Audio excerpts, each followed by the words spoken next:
anybody who is my generation or a little younger, their favorite movie is Ferris Bueller. And in Ferris Bueller, there is this scene. In 1930, the Republican-controlled House of Representatives, in an effort to alleviate the effects of the, anyone? The Great Depression, passed the, anyone? The tariff bill, the Hawley-Smoot Tariff Act, which anyone raised or lowered? Raised tariffs in an effort to collect more revenue for the federal government. Did it work? Anyone? Anyone know the effects? It did not work, and the United States sank deeper into the Great Depression. Today, we have a similar debate over this. Anyone know what this is, class? Anyone? Anyone? Anyone seen this before? The Laffer curve. Anyone know what this says? It says that at this point on the revenue curve, you will get exactly the same amount of revenue as at this point. This is very controversial. Does anyone know what Vice President Bush called this in 1980? Anyone? Something DOO economics. Voodoo economics. Okay. Art Laffer, who the Laffer curve is named after. Welcome to the program. Hi, Art. Thank you. It's so good talking to you, Glenn. You're a hero of mine. Thank you. You are mine as well. So, Art, you are always the most optimistic guy because you have gone into countries that have collapsed and turned it around. So I know we can do it. I'd like to ask a couple of things. What your feeling is with all of the pressures that are, we're shutting off energy. We are on the verge of a war. I hope to God not. We have a possible banking collapse in our horizon. I hope to God not. And inflation. So what is your outlook? And then what are the most important things that we should do to encourage Congress and look for in the next president? Well, let me just say the things you listed there, we are in those troubles. We do have a banking crisis. We do have inflation. We do have a very muddled policy of the government. And there is a land war in Europe that is going on that's quite serious and is threatening. All those true. Now, that doesn't mean it has to be true going forward. Just when we came into office on January 20th, 1981, Glenn, we had Jimmy Carter. We had four presidents, Johnson, Nixon, Ford, and Carter, what I call the Four Stooges. The largest assemblage of bipartisan ignorance ever on planet Earth. The economy had tumbled. The stock market had fallen from 1966 to 1982. The stock market fell by like 65% in real terms. So we were at the tail end of a really bad hurricane, but we could turn it around. And I think right now is the same way. I'm feeling very depressed about the policies that are going on, as you mentioned, and everyone knows all of them every day, all the time. Biden wants more taxes. His budget's $6.9 trillion. You have people flipping you off all around the world. It is a bad picture, but right now I feel that this is the time for a cataclysmic change in U.S. policies and gives us the opportunity to really change the face of the earth, all for the better. And I think the election of 2024 portends to be a really good election for truth, beauty, and the American way. That's me talking. Right. Now, the Republicans are right now as much a problem as are the Democrats. Don't think of this in Republican-Democrat terms. Think of this in pro-growth, pro-freedom, tax cut, controlled spending, sound money. Think of it in those terms, not in terms of parties. And I think we can do it, Ben. Glenn. So that's a friend. That's my friend who's trying to buy a car, and his wife doesn't know about it. No, I was thinking of Ben Stein. Okay, play that video, that clip. So that's all right. So, by the way, have you talked to Ben recently? He's such a great guy. I talked to him about 6 months ago. I spent a lot of time with him, and he wasn't doing well at the time. He was not well. Oh, if you talk to him, say hi to him for me, will you? I sure will. He's a great guy. Great guy. Such a great guy. All right. So, Art, can we just take this apart here for just a second? Have you seen, and I'm not talking about what we can do, because I do believe if we unleash the ingenuity of the American people, really free them, and then, stop all this insanity, we can rescue our country. I agree with that. But have you ever seen us in this kind of situation historically where we seem to have all of the decks stacked against the Republic? Yeah, I think when I mentioned 1980, before 80, I think it was all stacked against us. It was really depressing, Glenn. I know you were really young then, maybe not even born yet. No, I was. But the world was really grisly. It was dark. It was grim. But we didn't have the debt that we have now. We didn't have the... Oh, there are differences. They're true, but we also didn't have the tax rates then that we have now. Our tax rate now, highest income tax rate's 37%. Back then it was 70%, Glenn. We had in 1976, now that's just a little bit before, every single state in the United States except Nevada had a death tax. Every single one. Today, 33 states have gotten rid of their death taxes. So there are lots of things. I mean, pollution. I come from Cleveland, Ohio. Lake Erie, back then when I was a kid, to prove that you were the Christ, you wouldn't have to walk on the water. Hell, anyone could do that. You got to think in it. We had smog in L.A. We had, 25 three-stage smog alerts, and then, we were facing a horrible enemy at that time in 1980. Russia wasn't a joke back then like it is now. I mean, so, I think these times, we all tend to think of our own time as being the worst ever, but it's just as bad back then. And partisanship was horrible post-Nixon. I don't know if you remember, Democrats hated Republicans like mad. They wanted to kill every Republican. It was just like it is now. I mean, there wasn't a civil libertarian. There wasn't a libertarian, a private person in the place that wasn't pilloried by the lefties. And that's the same thing now. Crime was horrendously high back then. Well, I'm not, don't mean to be lecturing at you, but these are very bad times today, but bad times lead to great changes in public policy. If you look at the long picture, we're winning, we're not losing. The conservatives in this world are winning big time. Do you see, and you don't have to name, but do you see one or more politicians that could actually be a Reagan and pull this off? I see tons of them who could be. The potential here in these people, there are some really qualified people. They have flaws and stuff like that, but they move. I want to see people who can read and can learn from their own mistakes and other people's mistakes to do a better job, not a doctrinal locked in the mud, type of people.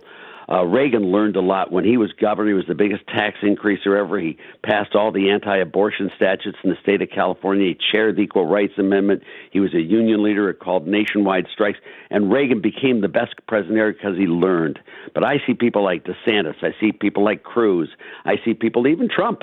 I see people all over the place that have the potential of being a great president. And as a Democrat, let me just put you, there's a guy who's governor of Colorado named Jared Polis, who is doing an amazing job. He did not do a lockdown in Colorado. He did not. He was right along with the Republican governors. He wants to get rid of the income tax there. He's cut property taxes. He shipped groups of illegal immigrants to Chicago and New York. I mean, there are people all around who have the potential of being great. So, Art, when you look at what's happening with the Federal Reserve, when you were with Reagan, interest rates were 18 or 19%, if I remember right? Yeah, 21.5% when we took office on January 20th. There you go. 21 would... Don't miss the half. I know. 21.5. You are... That would kill everything in America today. How... When you look at the Fed and they were saying, oh, this is transitory, and now it's not, and you've got the banking crisis that's just underlying everything right now, and they still raise the rates, that should tell you they're freaking out now about inflation. Is that true or not? Well, I think there's a difference today than there was then. And let me do the one today. The Fed has made huge mistakes of keeping interest rates at 0% for a long time. And banks have developed their portfolio strategies, all their actions based upon zero interest rates. So now once they've made the mistake of thinking the world is zero interest, and they've got those portfolios, there's no way we can adjust back to market rates without having grave ramifications in the banking system and other financial institutions as well. So how do we So how do we the sooner we correct get that? out of the business of controlling interest rates, the better off we'll be. So that's Free markets should do that, not some Jay Powell whose credentials are nothing like Volcker's or Greenspan or McChesney Martin's. I mean, these people are not the competent gravitas people of the past. You now have the Central Bank of Switzerland guaranteeing Credit Suisse. Germany Central Bank said, if there's problems with Deutsche Bank. And so everybody is doing this. Yeah. How do you reverse that? Yeah, I know. It's tough once you're in the soup. It's like, and this is an example of, if I remember correctly, you told me once that you were an alcoholic and you got rid of it. Mm-hmm. And, it's going cold turkey. Mm. You got to stop drinking. What is and it? When you have a state-running monetary system, which it should not be there, when you have a state running every tax, every government spending, just stop already. Two people standing there, Glenn. One's been a lifelong smoker and the other one's never had a cigarette. And you ask them both to not smoke for the next 3 months. For the guy who's never had a cigarette, that's fine. Let's go. I'm fine with that. The guy who's a 3-pack-a-day smoker, oh, my God, it's the end of the... We have allowed ourselves to be addicted to socialist economic policies over the last 20-plus years, and it's wreaking havoc on the U.S. How do we get back to free markets? And I know of only one way of getting back to free markets is doing it right now. The Fed's balance sheet is almost $9 trillion. I know. I mean, we have a budget proposed of $6.9 trillion. We have a national debt of 125% of GDP. All of these things, Glenn, need to be stopped. Now, how do you stop it?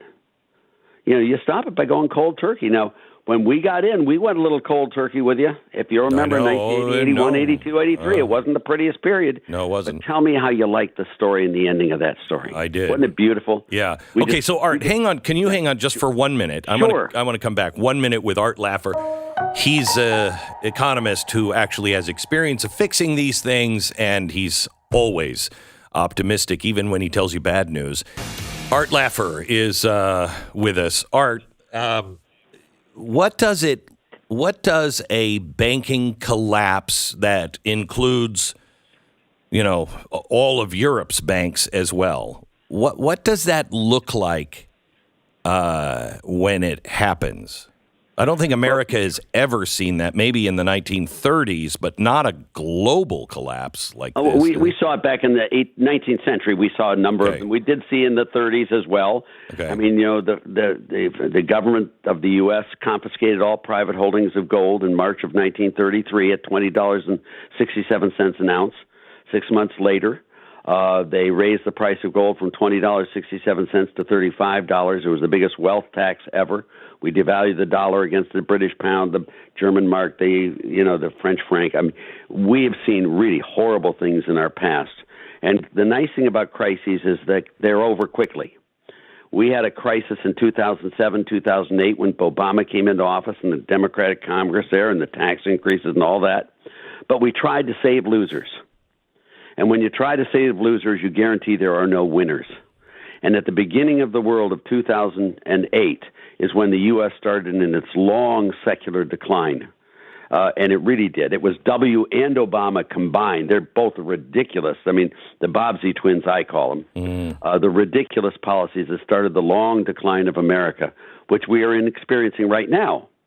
But prior to that, I mean, when we came into office, Glenn, when we came into office on January 20th, 1981, we'd had a long decline in America. Oh, yeah. I mean, there was just a short, brief respite of sunshine with John F. Kennedy for, 3 years in office when we had the tax cuts and growth. But before that, it was all horrible, Glenn. I mean, since 1929, it had been horrible. So we can reverse this. And we just need someone to come in with the fortitude and vision of low-rate, broad-based, flat taxes. So I know after Woodrow Wilson, Silent Cal came in, and he cut the size of the government and he cut the size of taxes. He cut both of them in half, and then I think half again a year or so later. He did. Yeah. It was called the Roaring Twenties. Hello? Right. We ran budget deficits, budget surpluses for 11 years straight. Right. 11 years straight. It's crazy. God, It was just amazing. So how do you sell that? I mean, it was easier to sell that around the turn of the century when people understood the federal government was not something that should be growing out of control. These progressive ideas were all new ideas. Well, the selling of it is a funny animal, and let me give you an example of the sort of my philosophy on selling things is, every election is a referendum on the incumbent.